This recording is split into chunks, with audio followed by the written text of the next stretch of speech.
बिहार में आगामी विधानसभा चुनाव के लिए राजनीतिक दलों ने अपनी रणनीतियां बनानी शुरू कर दी है। एनडीए और महागठबंधन जैसे प्रमुख गठबंधन अपनी सीटों की संख्या बढ़ाने के लिए जोर शोर से तैयारी कर रहे हैं।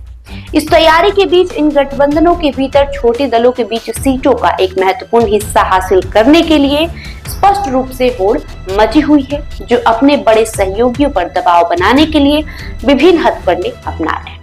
एनडीए के खेमे में इसके घटक दलों के बीच सीटों का बंटवारा एक विवादास्पद मुद्दा बन गया है।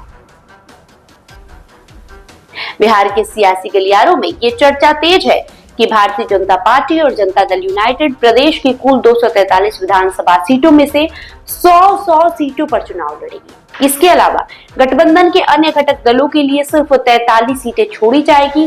वहीं एनडीए के कई दलों की ओर से ज्यादा सीटों की मांग को लेकर पारा चढ़ा हुआ है। आपको बता दें, केंद्रीय मंत्री जीतन राम मांझी की हिंदुस्तानी अवाम मोर्चा 20 से 30 सीटें मांग रही है, जबकि लोक जनशक्ति पार्टी रामविलास के प्रमुख और केंद्रीय मंत्री चिराग पासवान 40 से 50 सीटों पर नजर गड़ाए हुए हैं।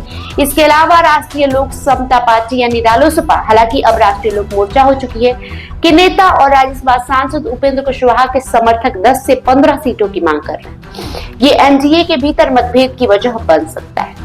बिहार में बन रहे सियासी समीकरण और मांगों पर भारतीय जनता पार्टी के राष्ट्रीय मीडिया सह प्रभारी संजय मयूख ने कहा है कि बिहार में गठबंधन एकजुट और मजबूत है। उन्होंने स्पष्ट किया है कि सीटों का बंटवारा अभी नहीं हुआ है और सीटों के बंटवारे के बारे में उचित समय पर उचित जानकारी दी जाएगी। एनडीए में सीटों को लेकर कहीं कोई भ्रम नहीं है। वहीं इंडिया गठबंधन के अंदर भी एनडीए की तरह सीट बंटवारे को लेकर खिचड़ी पक रही है। राष्ट्रीय जनता दल और कांग्रेस के साथ साथ सीपीआई, सीपीआईएम, सीपीआईएमएल और विकासशील इंसान पार्टी यानी कि वीआईपी से मिलकर बना ये गठबंधन अपने सदस्यों के बीच ज्यादा सीटों की मांग को लेकर विचार कर रहा है।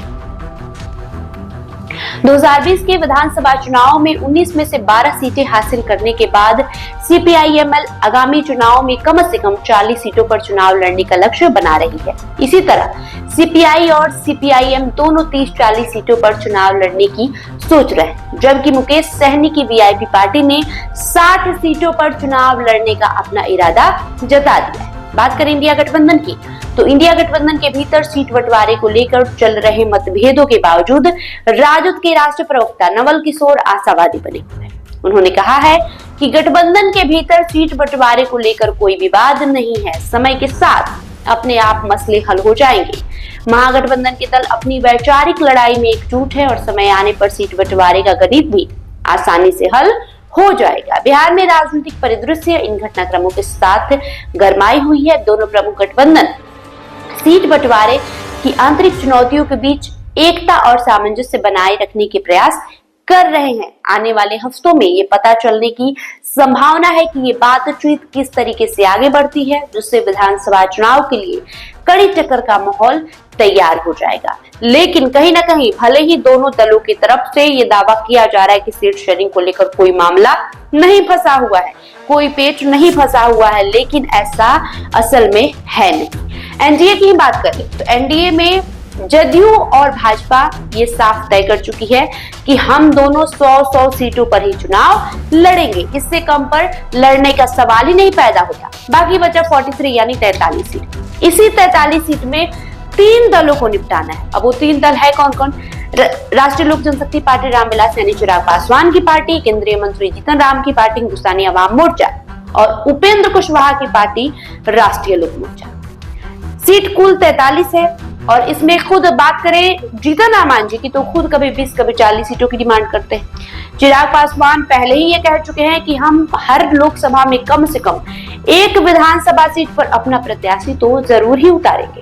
बात करें उपेंद्र कुशवाहा की तो उपेंद्र कुशवाहा की तरफ से खुलकर कुछ नहीं बोला जा रहा है, लेकिन उनकी पार्टी की तरफ से ये दावा जरूर किया जा रहा है कि 10 से 15 सीटों पर तो बात बननी ही चाहिए, उससे कम पर कोई सवाल ही पैदा नहीं होता है। तो 43 सीटें हैं, डिमांड बहुत ज्यादा है।